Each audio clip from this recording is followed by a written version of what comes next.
गरज के रिश्ते। अहमद एक बासलाहियत ज़हीन और मेहनती नौजवान था। वो ज़िंदगी के हर मैदान में कामयाब था। आला तालीम हासिल की, एक बावकार नौकरी हासिल की, और जब किस्मत ने इस पर मेहरबानी की तो बेपनाह दौलत भी कमाई। मगर अहमद के दिल में दूसरों के लिए बेहद मोहब्बत थी। वो अपनी दौलत को सिर्फ अपनी ऐशो इशरत पर खर्च करने वाला शख्स नहीं था। वो अपने वालिदैन का फर्माबरदार बेटा, बहन भाइयों के लिए एक मुहाफिज और दोस्तों के लिए एक सच्चा साथी था। अहमद हमेशा दूसरों की ज़रूरियात को अपनी ज़रूरियात पर फ़ौक़ियत देता था।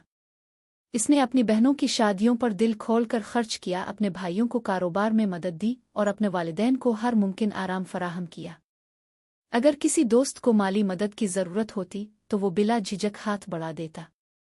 वो हर किसी के लिए मौजूद था और वो समझता था कि सब इसके लिए भी वैसे ही होंगे। कम अज़ कम इसका यही ख्याल था। ज़िंदगी का इम्तिहान। फिर ज़िंदगी ने अहमद को एक ऐसे इम्तिहान में डाला जो अक्सर लोगों की असलियत आश्कार कर देता है। एक शदीद हादसे का शिकार होने के बाद इसके जिस्मानी ज़ख्म तो वक्त के साथ भर गए, मगर ज़हनी सदमा बहुत गहरा था। डॉक्टरों ने इसे सख्त ज़हनी दबाव का शिकार करार दिया और आराम, देखभाल और जज्बाती मदद का मशवरा दिया। मगर वही लोग जो कभी उसके इर्द गिर्द हुआ करते थे, आहिस्ता आहिस्ता दूर होने लगे।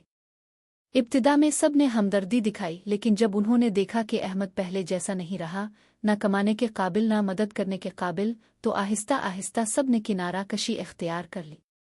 इसके बहन भाई अपनी जिंदगियों में मसरूफ हो गए, दोस्तों ने आना छोड़ दिया, और यूं वक्त के साथ साथ सिर्फ इसके वालिदैन, एक बहन और उसका बहनोई उसके साथ खड़े रहे, इसकी सेहतयाबी के लिए दिन रात दुआएं करते रहे। बाकी सब वो पहले जैसा नहीं रहा। हम कब तक इसका साथ दे? हमें अपनी जिंदगियों की भी फिक्र करनी है। ये वो अल्फाज थे जो अहमद अक्सर सुनता था। वही लोग जिनके लिए इसने अपनी खुशियां कुर्बान कर दी थीं, अब इसका दर्द बांटने के लिए तैयार न थे। नई ताकत, नया अहमद। वो अपने कमरे में लेटा सोचता रहता, क्या रिश्ते सिर्फ तब तक कायम रहते हैं जब तक अब किसी काम के हैं?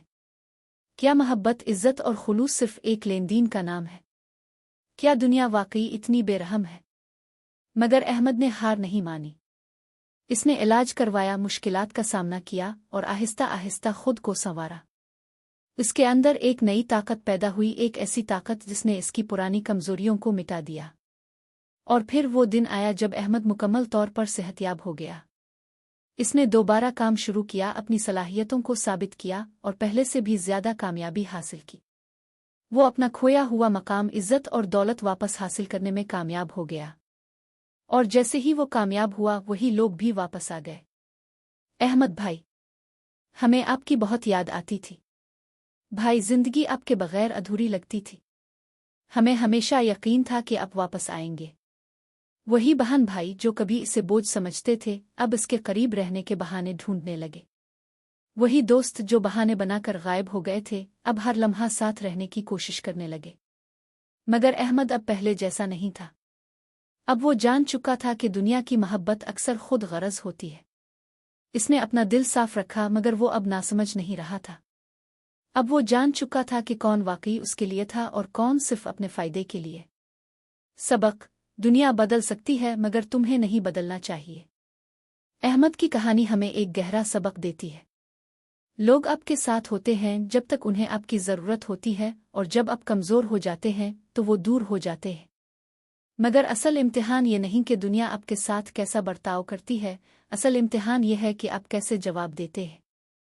किसी को इसके मुश्किल वक्त में तन्हा मत छोड़ो। सच्चे रिश्ते सिर्फ सहूलत की बुनियाद पर नहीं, बल्कि वफादारी, सब्र और खुलूस पर कायम होते हैं। दूसरों के साथ सिर्फ खुशियों में नहीं, बल्कि उनके दुख में भी खड़े रहो, क्योंकि जो लोग आपके साथ अंधेरे वक्त में रहते हैं, वही आपके हकीकी साथी होते हैं। और जो सिर्फ आपकी कामयाबी के वक्त आते हैं, वो महज तमाशाई होते हैं, सच्चे हिमायती नहीं। दुनिया बदलती रहेगी, मगर हमारा किरदार, हमारी नीयत और हमारी मेहरबानी ही हमारी असल पहचान है। कभी किसी का दिल ना तोड़ो, कभी किसी को उसके दर्द में तन्हा ना छोड़ो, क्योंकि जिंदगी एक चक्कर है। जो आज दूसरों को दोगे, वही कल तुम्हें वापस मिलेगा।